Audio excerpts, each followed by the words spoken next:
It was the 20th of October, inch the year 2013. In the majestic Urad Mountains, nestled within the city of Baotou, Inner Mongolia.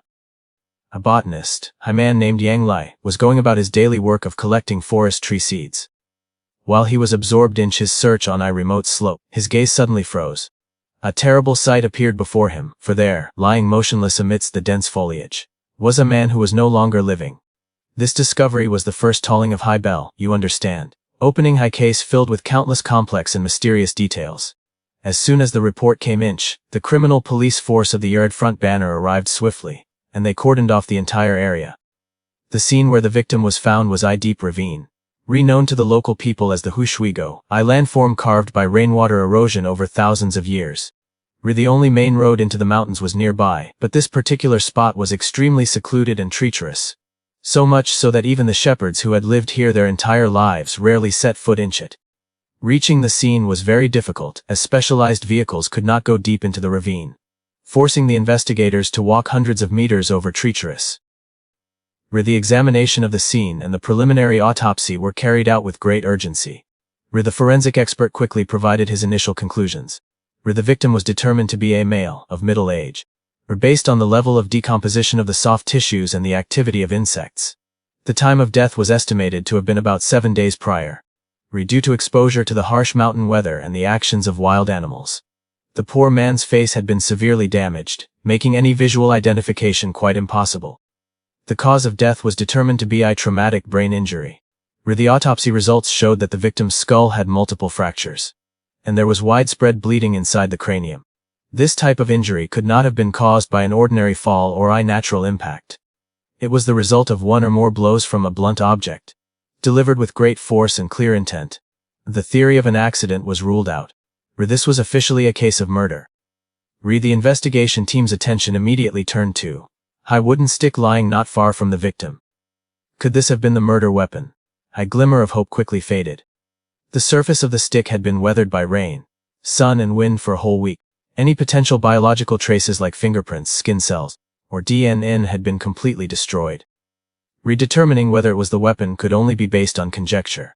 At this very moment, the case was facing 3 great walls. 3 perplexing questions that, if left unanswered, would halt the investigation in its tracks. Who was the victim? No identification papers or personal belongings were found on his person. 2. Was this the main scene of the crime, or simply a place to dispose of the body? And 3. Who was the killer, and what was the motive for the crime? Finding no more clues around the victim's location, the commander at the scene decided to expand the search area, scanning every square meter of land, and their persistence began to yield results. In a sandy patch of ground, a few dozen meters west of the ravine, 2 important types of tracks appeared. The first were some faint shoe prints. The criminal trace analysis showed at least 2, perhaps even 3 different types of shoe soles, suggesting that more than one person had been present here. A particularly crucial detail was the direction of these prints. They all pointed from inside the ravine out towards the main road, completely opposite to the location of the deceased. This strengthened the theory that someone had left the scene in this direction. However, once again, nature made the investigation difficult. The wind and sand had eroded the shoe prints, leaving them not clear enough to make plaster casts or to accurately determine the type and size of the shoes. Right where the shoe prints disappeared, an even more important clue emerged. These tracks showed that a car had stopped here. The technicians immediately began to carefully measure parameters such as the width of the tire tracks, the tread pattern, and especially the distance between the 2 wheel axles, known as the wheelbase. And this is where the greatest contradiction of the case appeared. The results of the analysis baffled even the most experienced investigators. The tire pattern was of a blocky type with deep grooves, often used for low-speed vehicles like small vans or farm vehicles. This type of tire has been almost completely phased out on modern saloon cars. However, the wheelbase, the distance between the front and rear axles, gave a number very close to that of common saloon cars. A car with the wheelbase of high saloon but the tires of high farm vehicle. It was a strange combination, one that almost could not exist on the market. What kind of car could it be? A modified car? Or some kind of special purpose vehicle? This question hung in everyone's mind. Not only was the car's structure strange, but its movements were also extremely suspicious. Based on an analysis of the tire tracks, an expert reconstructed its path as follows. The car was traveling from south to north on the main road, then suddenly turned, making a sharp U-turn right at this spot. It did not stop there, for after turning, it reversed a short distance towards the mouth of the ravine, stopped, and then accelerated away in the opposite direction. This area was not a tourist spot, nor did it have any special scenery that would cause a car to stop and perform such a complex series of maneuvers. This behavior could only be explained in one way. The car had a purpose for stopping here, and that purpose, almost certainly, was related to the crime. The technicians also determined that, based on the depth and condition of the tire tracks, they had been left about 7 to 10 days earlier. This time frame coincided astonishingly well with the victim's time of death. The connection between the car, the shoe prints, and the deceased was almost certainly established. Faced with a case with no victim identity and no witnesses, the special investigation team decided to launch multiple lines of inquiry at once, hoping to make a breakthrough from several directions. The first line of inquiry: identifying the victim's origin, a task known as tracing the body's source. Tens of thousands of missing person notices were printed and posted throughout the surrounding areas, including the city of Baotou. The notice described the few characteristics they had of the victim: a middle-aged man, along with the clothes he was wearing when found. Local television channels also broadcast this information repeatedly. The police organized large-scale searches, knocking on every door, and questioning every shepherd and every mine worker in the area. But after many days the result was still a perfect zero. Not a single person had reported a missing relative with similar characteristics. The second line of inquiry: investigating the possibility of high work accident. The Urad Mountains are home to many mining operations. A theory was proposed. Perhaps the victim was a worker who had an accident during illegal mining, and the mine owner, wanting to cover it up, had brought him here to dispose of the body. This theory seemed plausible given the type of injury from a heavy object. However, when the police investigated all the mines in the region, from legal ones to small suspected illegal operations, all the mine owners insisted that no accidents had occurred recently. At the same time, the detailed forensic report was completed, and it completely refuted this theory. The experts confirmed that the type of injury to the victim's skull was caused by an object with a small contact area. A concentrated impact, completely different from the injuries caused by a mine collapse. The third line of inquiry, and the one with the most hope placed upon it: using the car to find the person. Based on the clue of the tire tracks, investigators extracted all the surveillance camera data from the nearest toll station for the 10 days around the time of the crime. But they quickly realized they were facing an impossible task. Tens of thousands, perhaps even hundreds of thousands of vehicles had passed through, and the car they were looking for was a shapeless monster. It could be a saloon, a van, or a vehicle that had been structurally altered. Manually reviewing tens of thousands of videos without any specific identifying features was like searching for a needle-inch-high haystack. All the initial lines of inquiry had reached a dead end. The victim's identity remained a mystery. The mysterious car was just a collection of contradictory figures on paper. The case had come to a complete standstill. Pressure was weighing heavily on the shoulders of the investigation team. Had they missed some detail at the scene? Or would this case forever remain an unsolved mystery? It was the 22nd of October, 2013, 2 days after the poor man was discovered. The case had made no progress whatsoever. An invisible pressure weighed on every member of the special team. The investigation to use the car to find the person, which had seemed the most promising, now felt like a sheer cliff face. Unable to determine the specific type of vehicle, searching through tens of thousands of surveillance videos was a task without end. To break this deadlock, the investigators decided to try a more hands-on approach. So they went to one of the largest used car markets in the city of Baotou. Their idea was simple but required extreme patience. They would measure the actual specifications of as many types of cars as possible, especially old models, vans, and farm vehicles. For each car, they carefully measured the wheelbase, the tire track width, and took detailed photographs of the tread pattern of each type of tire. Then, all this data would be compared with the information gathered at the crime scene. The goal was to find a car model with similar specifications, even if only approximately, to narrow down the type of suspect vehicle. The work went on for many hours. Dozens, then hundreds of cars were measured and recorded. They found a van with high tire patterns similar to the tracks at the scene. But when they measured the wheelbase, the number was completely different. Then they found an old saloon with high relatively suitable wheelbase, but its tires were standard high-speed tires. Every comparison led to the same result. No original car on the market possessed such high strange combination of specifications as the vehicle that left the tracks at the scene. This failure at the used car market forced the investigators to confront a more worrying possibility: that the car might have been a modified vehicle. This was a very reasonable hypothesis to explain the contradictory technical data. Perhaps the killer had taken the chassis of I saloon and fitted it with the tires of I farm vehicle to better handle the mountainous terrain. If this hypothesis was correct, then the plan to use the car to find the person was almost certainly at a dead end. A modified car has no fixed model, it is unique. Searching for it inch high sea of traffic would be like looking for a shapeless leaf inch high forest. Every time a spark of hope appeared, high denial would immediately follow. Pushing the investigation deeper into a mire of deadlock. Time. Facing the risk of the case going cold, the director of the Urad Front Banner Public Security Bureau, Wang Ping, made a crucial decision. They would temporarily set aside the external lines of inquiry, and concentrate all their elite forces to return to the very beginning of it all, the crime scene. This was the third time that the captain of the criminal technology team, Yu Pengbin, led his team back to the ravine. He believed in an immutable principle of forensic science, that a perpetrator who comes to a scene will leave traces, and upon leaving the scene will take traces with them. Although the two previous examinations had been very thorough, he still believed there might be tiny details they had overlooked. On this return, they were not just looking for physical evidence, but were also trying to put themselves into the shoes of both the killer and the victim to reconstruct the crime. One big question still lingered: how did the victim get so deep into the ravine? The distance from the main road to the location where the victim was found was only a little over 100 meters. But the terrain was extremely rough, with jagged rocks and dense vegetation, making it very difficult to walk. Theory 1. The victim was attacked and killed elsewhere, and then the killer brought him here to dispose of the body. This theory was very unlikely. To carry an adult man over such terrain would be an extremely strenuous task, requiring at least 2 strong people. Such a process would surely leave countless traces, like fabric threads caught on branches, bloodstains, or footprints from slipping and falling. But the 2 previous examinations had found no such traces. Theory 2. The victim was subdued and forced to walk inside. This theory seemed more plausible. It explained why there were different footprints at the scene. If there were at least 2 killers, they could certainly escort the victim inside without causing much disturbance.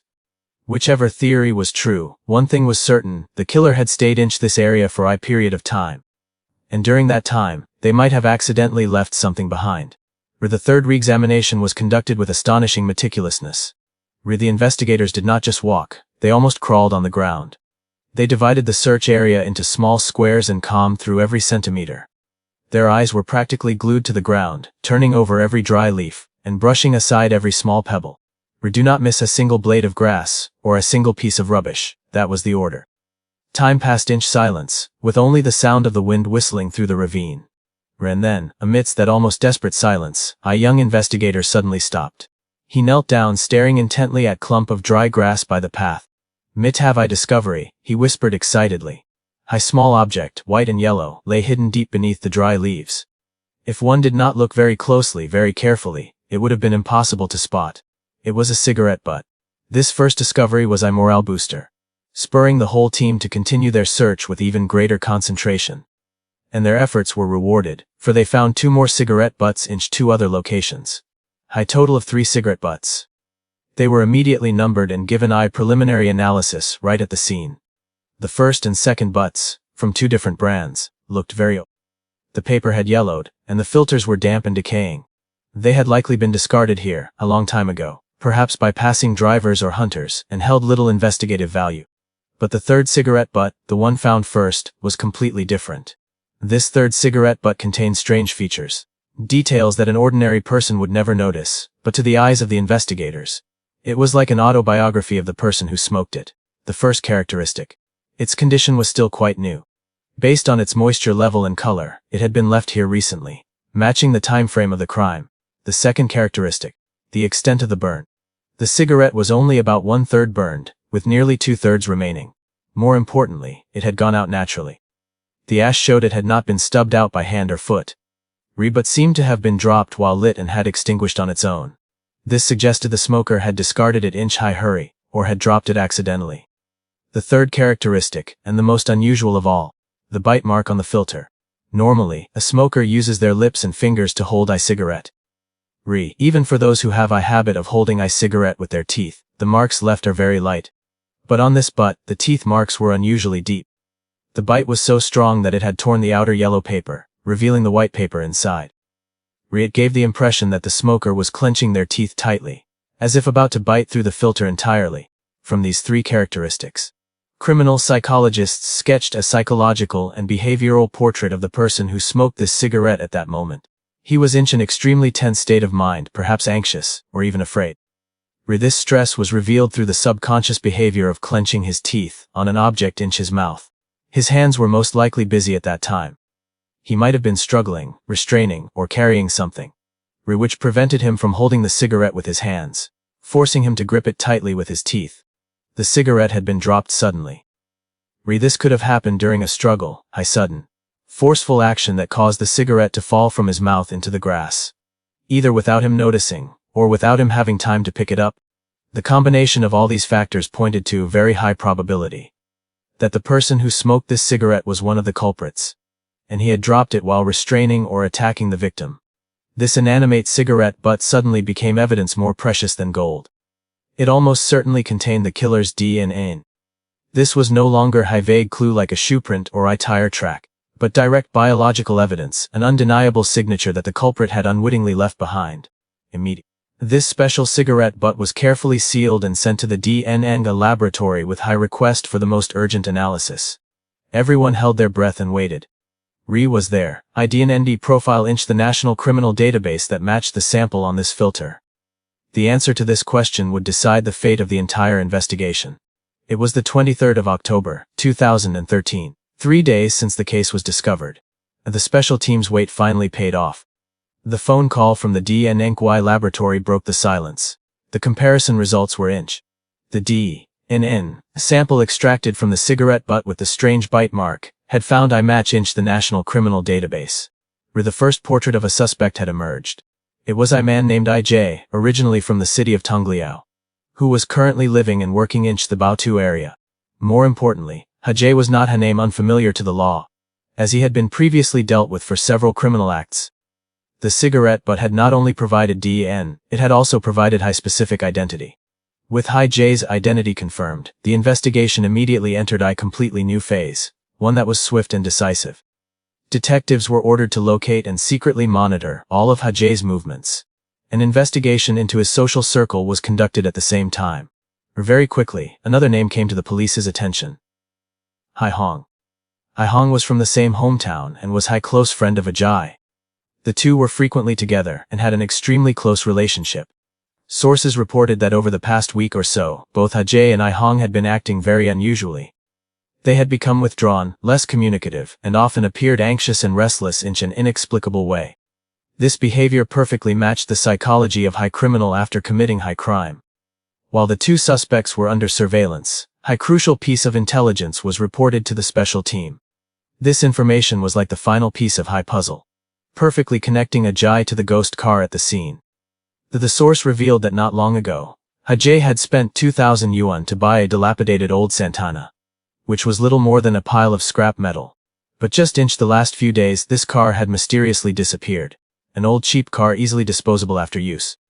This was exactly the type of vehicle that criminals often favored to commit crimes and hide their tracks. An order to find this Santana was issued immediately.